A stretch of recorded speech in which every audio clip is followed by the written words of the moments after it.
then I started drawing that base chakra over the back of the pelvis. So the ilium and the sacrum, where those two things come together, is where I started doing that imagery. And for me, that is actually, I think, is going to turn out to be really, really helpful. And I even think that having that information, so doing those postures, because one thing that I know from looking at that video quite a bit, David Swenson's video, is that when they get to Siddhasana and Bhadrasana, they do stay in those postures longer. That was like one of the first things that I noticed about. I'm like, oh, that's different. And so I think that having a knowledge of those parts of the body and having a good visual image of those parts of the body is actually really important to the asana practice, especially because particularly here in your back, like where your sacrum comes into your hips, it's all ligament right in here. It's all joined by ligament. And then under here, so where your bottom of the ischium is, your sits bone, yeah, there's a lot of muscles, like all of your gluteal muscles are there, and then there's another layer inside there, all of your external rotators are under there, that, like, then underneath that, there's some more ligaments, but right here especially, and this is the part that I'm working on right now, right here especially, and where I'm like visualizing the first chakra, that's all ligaments. And guess what? Ligaments do not have like a lot of feeling in there. So you can overstretch those and not know that you're doing it until you start having like functional problems with it.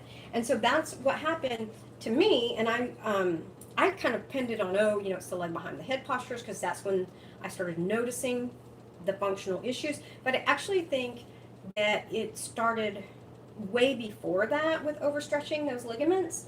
And so I'm starting to think after, and I'm going to continue to work on these visualizations. So I did this one of just, like the bones part.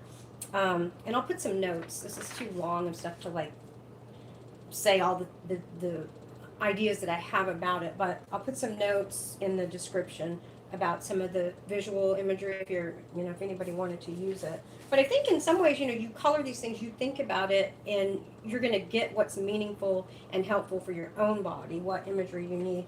But I'm going to keep working on that, because then this is a blow-up image of all of the ligaments, and so I'm going to work on coloring that and getting a really good sense of all these ligaments, because there's one, I believe it's called the sacrotuberous ligament, that comes, so here's the tops of my ilium right here, right, that spine, and it comes off of there, and it comes all the way under to where your sit bone is, and then right where it is holding your like sacrum and your hip together, it also joins to your hamstring. So that's one of the things that I think my Ashtanga practice, the way I have been doing it for a long time, I think that it overstretched those ligaments. And I think that made the reason why I was able to put my leg behind my head. But I think that there are issues with some of those postures. Some of them, like, I just wonder if, like, wherever this set of postures came from, if some of the extremes that are gone to in current Ashtanga and in the way that I was taught it, if those came from something else. And so one of the kind of guidelines that I'm using is that when I, like, let's just take, like, everybody does this. Everybody does, what does that say? Everybody does prasarita padottanasana, right? That's in the 8 essential postures in standing series. And so when you have your legs out like that and you bring your head down, and I'm not even going to do it anymore, but you bringing your head all the way in between your legs, I think anytime that we do those really extreme forward folds, that ligament, the one that I just was talking about, the sacrotuberous, that comes from this top of your ilium, that spine right there, and it comes down and it comes over the sacrum, and then it reaches out and it connects down here in your sit bones, which is your pelvis kind of tilts back this way, right? So this is the bottom of the front of my pelvis, your sit bones, and then that connects to your hamstrings. So anytime you do like that really extreme forward folding right there, I think that we're overstretching that ligament. And like I said earlier, that ligament, you don't have a lot of feeling in it.